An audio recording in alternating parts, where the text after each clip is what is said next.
everybody, and welcome to our very first Patreon exclusive Q&A. My name is Stephen Canistraci, joined by Chris Troiano. Hello. And so we just have a Q&A, a short little Q&A for you. I think we prepared 4 questions each for each other. And right at the top here, let's go ahead and thank you for your support so far of the show. We really do appreciate it. And we're excited to do this Q&A. And it's one of the benefits that you get as a supporter of the show. So we hope that you enjoy it as well. So I'll start with a serious question. And that is, Chris, what was the most interesting thing you came across when you were doing lots and lots of research for your dissertation? Or one of the most interesting things? So an avenue that I was trying to kind of flesh out and tell a story of was roughly the history of Civil War reenacting brass bands. You know, I assumed that there weren't people dressed up in Civil War uniforms playing Civil War music, you know, during World War I, World War II, that kind of thing. You know, the brass band and military band tradition evolved, and there were different bands, you know, playing. There were World War I bands playing during World War I, World War II bands playing during World War II. So this idea of these bands needing to come from somewhere, you know, was in my mind. And we, obviously talked about Frederick Fennell in our second episode on the podcast, talking about the importance of that album coming out in 1960 in preparation and in partial celebration of the Civil War centennial. But then we also know that through talking to the guys over at the 1st Brigade Band in Wisconsin, that they are considered to be the first reenacting Civil War brass band, but they formed in 1964. So I found it very odd that the majority of the Civil War centennial celebration existed without any Civil War brass bands. Your turn. All right.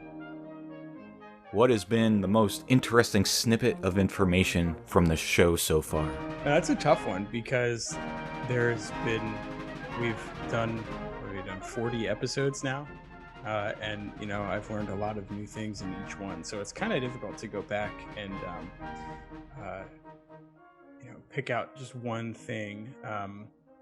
But what surprised me a little bit was, and this maybe is a different answer from maybe what you're expecting, but like the business side of things, like when we were talking to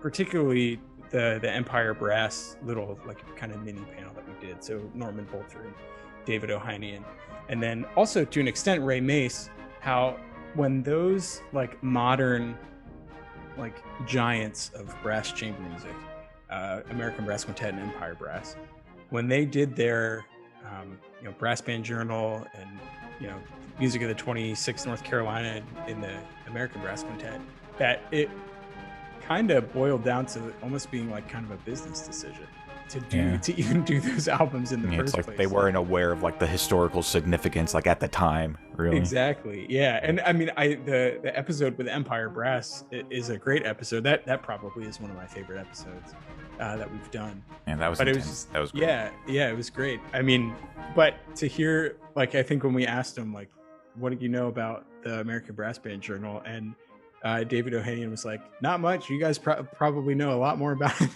than I do. Yeah. So that was just kind of an interesting thing that, like, there's still a little bit of, just the pure performer, in some cases where it's, they're coming in to do a recording session and that just happens to be what's on the stand. If you'd like to support the show on Patreon and gain access to full-length Q&As, exclusive content, and more, you can go to www.patreon.com/EABB podcast.